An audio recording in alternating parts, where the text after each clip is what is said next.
మీరు ఒక్కసారి చూసుకుంటే అదేదో పెద్ద అత్యధిక మెజారిటీతో జరుగుతున్నటువంటి ఎలక్షన్ అయితే కాదు. Hmm. 100% there will be a swing and I'm sure 100% DMK plus Congress is going to form the government. Even now I'm still saying this. ఎందుకనంటే is a very new player అండి. అక్కడ పాలిటిక్స్ లో టీవీకే అనే party కేవలం 2 years కూడా కాలేదండి వారు party పెట్టేసేసి. వారు బీజేపీ వైపు నేను మొగ్గట్లేదని చెప్పేసి వారు చెప్పారండి. I'm not going to be on the right wing అని చెప్పేసి. So now the youth as he rightly said youth have decided to go with TVK అని చెప్పేసి మనకు తెలిస్తే what about the consolidated voters of DMK? They are still going to be voting for DMK. So I still believe DMK plus Congress is going to form the government in Tamil Nadu. Similarly in West Bengal మీరు చూసుకుంటే ఇదైతే early leads చూసేసి బెంగాల్లో మా BJP government form చేస్తుందేమో అని చెప్పేసి numbers ప్రకారం చూపిస్తున్నారు. కానీ బెంగాల్లో కూడా మీరు చూస్తారు Trinamool Congress is still going to win the election. Mamata Banerjee is going to be the chief minister for the 4th time.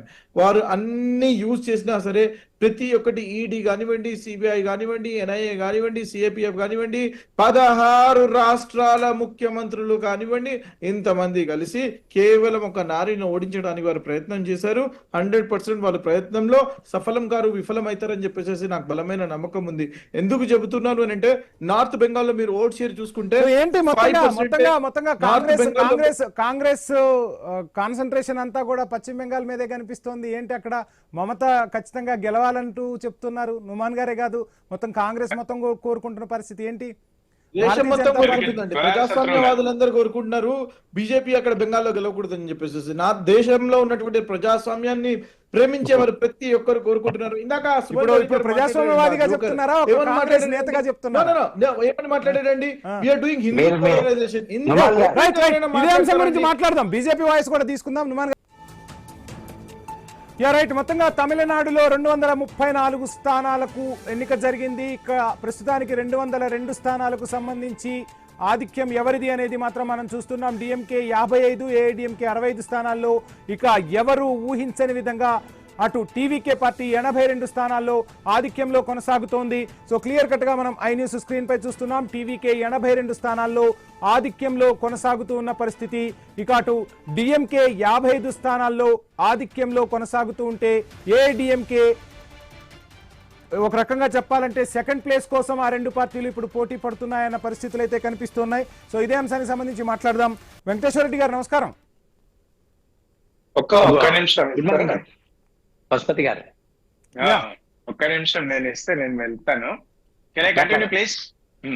So basically TVK perform చేయడానికి ఒక 2 బలమైనటువంటి రీజన్స్ ఉన్నాయి. గతంలో ఎన్టీ రామారావు గారు తీసుకోండి, లేకపోతే జయలలిత గారు తీసుకోండి, లేకపోతే ఎంజీఆర్ తీసుకోండి.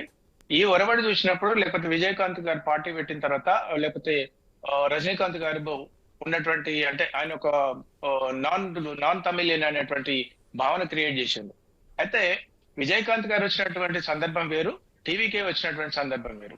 టీవీకే వచ్చినటువంటి ఆయనకు అడ్వాంటేజ్ ఏమైందంటే జయలలిత గారు ఒక బలమైన నాయకురాలు లేరు, అదేవిధంగా కరుణానిధి గారు ఆయన లేరు, ఒక అనుభవజ్ఞ లేరు.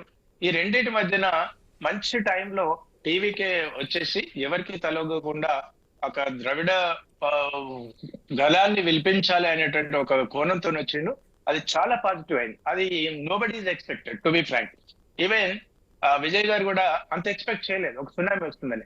అయితే మన 40 సంవత్సరాల క్రితం 1980 దశకంలో బీజేపీగా ఆ రోజు ఉన్నటువంటి పరిస్థితులు, అంటే కాంగ్రెస్ ఏం చేసిందా చేయలేదా అనే దానికంటే ఆనాడు ఎన్టీ రామారావు గారిని ప్రజలు ఆశీర్వదించేట్లయితే గిన్నిస్ బుక్ వరల్డ్ చేంజెస్ చేశారో, ఒక రికార్డ్స్ వచ్చిన ఇవాళ ఆ ఒరవడి జరుగుతుంది. అయితే ప్రధానంగా డిఎంకే ఏం చెప్పాలనుకుంటే ఇవాళ వాళ్ళకు 2 పార్టీలకు తక్కువ వచ్చేసి, అంటే అదంతా ఓవర్ ఇమ్మీడియట్లీ ఇంకొక రౌండ్ లో మొత్తం డిఎంకే క్యాప్చర్ చేస్తారు అనేటువంటి సంకేతాలు అయితే దరిదాపుల్లో కనిపిస్తలేదు.